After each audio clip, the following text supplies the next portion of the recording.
Das ist Ball gespielt und das sagt er dem Manuel Gräfe auch, der ihm aber die gelbe Karte zeigt. Völlig zu Unrecht, wie ich finde. Man sieht hier deutlich, absolut, wie er den Ball spielt. Ovomoyela spielt ganz klar den Ball. 1:0 für Köln! Wir rasten alle aus! Herzlich willkommen zum Netradio. Diesmal ein ganz besonderer Leckerbissen, das Derby. Auswärts für den BVB, in den letzten Jahren ja nicht wirklich so erfolgreich, aber jetzt am 4. Spieltag der Saison 2010-2011 und bisher läuft zumindest für unseren BVB wie geschnitten Brot. Die Platzwahl der Kapitäne Roman Weidenfeller, Manuel Neuer bei Referee Manuel Gräfe und Roman, auch das ist natürlich wieder ein Wahnsinns-Derby hier. Absolut, direkt erstmal die Platzwahl gewonnen. Das ist schon mal das richtige Indiz für Borussia Dortmund. Hier die Aufstellung, Weidenfeller im Tor, hinten mit der Abwehrkette mit Hummels, Subotic, Ovomoyela auf der rechten Seite, linke Seite natürlich Schmelzer. Die Abräumer zuvor Bender und Şahin. Vorne die Offensivpower mit Kagawa, Großkreuz, Götze und ganz vorne natürlich mit Lucas Barrios. Dann starten wir auch rein in die Partie. Es ging früh hitzig zur Sache. Hier ein Duell auf der rechten Abwehrseite vom BVB. Und es ist Ovomoyela, der Hans Sapai abräumt. Gerüchte besagen, dass die beiden privat ein recht ordentliches Verhältnis haben, aber auf dem Platz wird sich natürlich für 90 Minuten gar nichts geschenkt. Hier ein kleiner Zupfer. Hans Sapai nimmt das natürlich dankend an. Absolut, eine kleine Einladung von Ovomoyela, aber besser so, wie Sapai durchlaufen lassen. Dann geht's weiter, Ecke Dortmund, schon wieder auf der anderen Seite. Bender bringt den zuerst abgewehrten Ball zurück und es ist Subotic mit einem Kopfball an die Latte. Da hat nicht viel gefehlt für die Auswärtsführung des BVB. Überragende Flanke von Bender und natürlich noch ein besserer Kopfball von Neven Subotic. Also ja, auch Manuel Neuer hätte da ganz klar das Nachsehen gehabt. Jetzt eine starke Aktion, erst von Götze, dann Kagawa. Einmal rechts, einmal links, dann zieht er mit dem linken ab und ins Tor 1:0 für den BVB durch Shinji Kagawa. Weltklasse-Tor. Ob der Ball nicht ein Stück weit abgerutscht ist, das wissen wir nicht. Wir schauen jetzt erstmal aber allgemein. Ja, die Power, die Mario Götze mitgebracht hat, und Shinji Kagawa bringt es bestens zu Ende. Ja, wie Slalomstangen. Natürlich eine kurze Berührung, ja, eine kurze Abfälschung davon. Benny Hövedes, der den Fuß noch reinhält. Dadurch keine Chance für Manuel Neuer im Tor. Absolut unhaltbar. Was ist denn da los? Diese Dynamik an der Seitenlinie von Jürgen Klopp, der könnte sich ja selbst noch einwechseln. Dass es ein Derby ist. Ja, hier Ovomoyela tankt sich durch über die rechte Seite, zieht ab. Ja, und da hat rotzfrech auf die kurze Ecke drauf geschossen bei Manuel Neuer. Ja, noch Probleme, damit hat er nicht gerechnet. Der Rechtsverteidiger mit seiner Dynamik tankt sich durch und der hätte gepasst. Es war wichtig, dass Manuel Neuer dazu packt. Jetzt mal die Blauen auf der anderen Seite hier.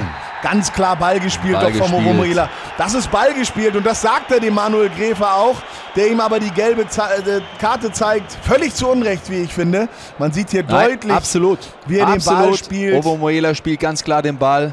Bisschen Intensität, aber die sieht man auch im Gesicht von Roman Weidenfeller. Ja, die sieht man hier. Derby-Time, gerade auswärts auf Schalke, da muss doch auch mal Emotion erlaubt sein. Na, jetzt, Achtung, Freistoß. Dirk, er bringt den rein und Weidenfeller hat ihn sicher. Richtig. Faustet ihn aus der Gefahrenzone. Halbzeit.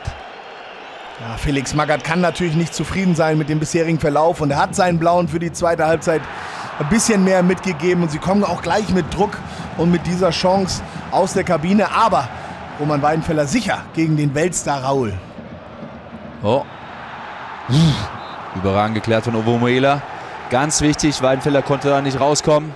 War aber ein super Flankenball vom Schalker Spieler. Ja, nicht nur im Urlaub, auch auf dem Platz hat Ovomoyela den Rücken von Roman Weidenfeller natürlich. Und jetzt geht's wieder nach vorne. Und es ist das zweite Tor für den BVB. Shinji Kagawa schon wieder. Shinji Kagawa mit seinem zweiten Tor. Ein Doppelpack im Derby. Ich glaube, er weiß überhaupt noch gar nicht, was das bedeutet, in welche Sphären ihn das liften wird. Aber natürlich auch die Vorarbeit. Kagawa. Was ein öffnender Ball von Mats Hummels. Dann Blaszczykowski gegen Sapai und am Ende dieser gute Touch mit dem linken Fuß von Shinji Kagawa. 2:0 für den BVB und weiter ging's für die Schwarz-Gelben nach vorne.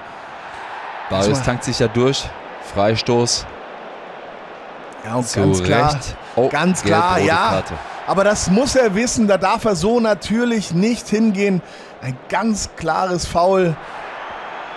Und jetzt die Dortmunder in Überzahl. Wieder Pantera, wieder Lucas Barrios, tankt sich durch, legt den Ball zurück. Clever durchgelassen und Nuri Şahin. Chance. Ein sensationell herausgespielter Spielzug, aber leider nicht perfekt vollendet. Es war, glaube ich, zu perfekt und deswegen leider Gottes auch dann die Latte getroffen. Genau, hier die Tücher zum Wegwischen der Tränen für die Schalker-Fans von den Dortmundern gereicht. Ecke, Şahin, Kopfball, wow. Lewandowski mittlerweile eingewechselt und auch er trifft in seinem ersten Derby zum 3:0 für den BVB. Was ein Spiel, was ein Derby. 5 Jahre konnte der BVB nicht auswärts gewinnen und heute sieht es doch so aus, als würden sie es über die Runden bringen. Manuel Neuer konsterniert, weil er zum 3. Mal hinter sich greifen muss. Jetzt die aber. Schalker. Ja, nochmal. Oh, abgefälscht, ja. Ja, Huntelaar sah verdächtig nach Abseits aus, aber ist das möglicherweise der Anschlusstreffer? Roman Weidenfeller kann nichts machen aus der kurzen Distanz. Wir schauen nochmal drauf. Wird aus der zweiten Reihe abgezogen und nein, es ist Marcel Schmelzer, der das Abseits noch ein bisschen aufhebt. Und somit Roman Weidenfeller leider muss einmal hinter sich ins Netz greifen. Ja. Aber bei diesem Endstand 3:1. 3:1 gewinnt der BVB und feiert zu Recht mit seinen Fans. Nach 5 Jahren gelingt endlich mal wieder ein Auswärtssieg bei den Blauen. Und das ist pure Freude und pure Emotion. Aber Roman, wir müssen drüber sprechen. Das war zwar erst der vierte Spieltag, aber es läuft wie geschnitten Brot. Jetzt dieser überragende, überzeugende Auswärtssieg. Da ist eine Menge drin dieses Jahr, oder? Wenn ich diesen Teamgeist von Borussia Dortmund sehe, diese Standard, die Gefährlichkeit, wirklich, was diese Mannschaft ausstrahlt, dann die Geschlossenheit und letztlich dann auch der Siegeswille, auch mit dem perfekten Abschluss, da traue ich, glaube ich, Borussia Dortmund einiges zu. Und wir werden auch sehr viel Spaß an dieser Mannschaft auch haben. Ja, also der erste Derby-Sieg auswärts für Borussia Dortmund seit 5 Jahren. Vielleicht wird es am Ende ja sogar nochmal was jetzt ein paar Jahre nicht mehr gelungen ist. Wir werden sehen. Bis zum nächsten Mal.